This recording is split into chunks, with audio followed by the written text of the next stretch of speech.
In the jagged, heat-shimmering peaks of the Superstition Mountains east of Phoenix, Arizona, lies a secret that has claimed hundreds of lives. The lost Dutchman mine is said to be the richest gold deposit in North America, but it is guarded by more than just stone and cactus. It is protected by an ancient Apache curse and a series of accidental beheadings. The legend began in the mid-19th century with the Peralta family from Mexico. They reportedly discovered a massive vein of pure gold in the mountains. During their final expedition to haul the treasure home, they were ambushed by Apache warriors who considered the mountains sacred ground. Hundreds of miners were slaughtered in what is now called massacre grounds. The Apache, who had no use for gold, allegedly buried the mine and scattered the tools to hide the evil yellow rock from white settlers. They believed the mountains were the home of the thunder god and a gateway to the underworld. Anyone who disturbed the earth there was marked for death, a warning that many gold-hungry pioneers chose to ignore. In the 1870s, a German immigrant named Jacob Waltz, mistakenly called the Dutchman, supposedly rediscovered the mine with the help of a Peralta descendant. Waltz began appearing in Phoenix with saddlebags overflowing with high-grade gold, or gold so pure it was described as dull and heavy like lead. He never revealed the location to a soul. On his deathbed in 1891, Waltz gave a series of cryptic clues to a neighbor, Julia Thomas. He spoke of a pointed peak and a hidden stone face that looked toward the mine.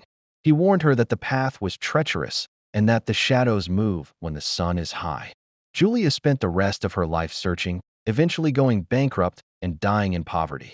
The mystery turned deadly in 1931 when Adolf Ruth, a seasoned explorer, went into the superstitions armed with what he claimed were the original Peralta maps. He told his son, "I will be back in 2 weeks with the secret."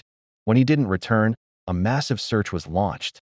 6 months later, his skull was found in a remote canyon, separated from his body. Most chillingly, Ruth's skull had 2 distinct bullet holes in the temple. His checkbook was found nearby with a frantic note scrawled inside. Veni, Vidi, Vici. I came, I saw, I conquered. He had found the mine, but something, or someone, had found him first. His maps were missing, and the exact location of his body remains a site of intense paranormal activity. Since Ruth's death, the mountains have developed a reputation as a man-eater. Dozens of hikers have vanished without a trace, and several have been found decapitated.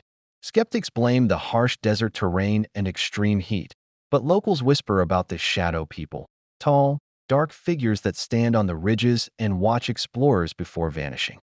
In the 1950s, a hiker reported finding a stone trail marked with strange symbols. As he followed it, he heard a disembodied voice whispering in an ancient tongue.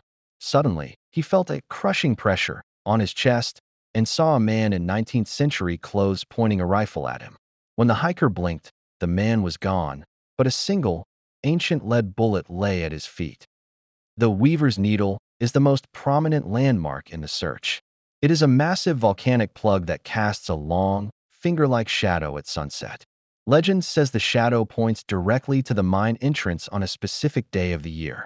However, those who follow the shadow often find themselves lost in circles, as if the mountain itself is shifting its geography.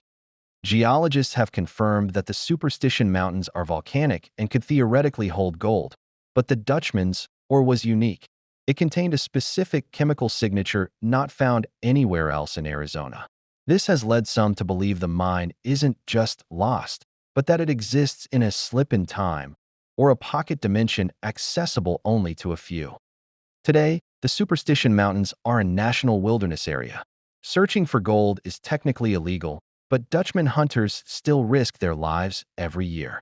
They carry GPS and satellite phones, but the mountains are notorious for dead zones where electronics fail and compasses spin wildly, as if a massive magnetic force is buried beneath the stone. As the sun sets over the Arizona desert, the Weaver's Needle glows a blood red. The wind howling through the canyon sounds like the clink-clink of a miner's pickaxe. The lost Dutchman mine remains a golden siren, calling out to the greedy and the brave, while the Apache spirits and the ghost of Jacob Waltz keep a silent, lethal watch over the treasure.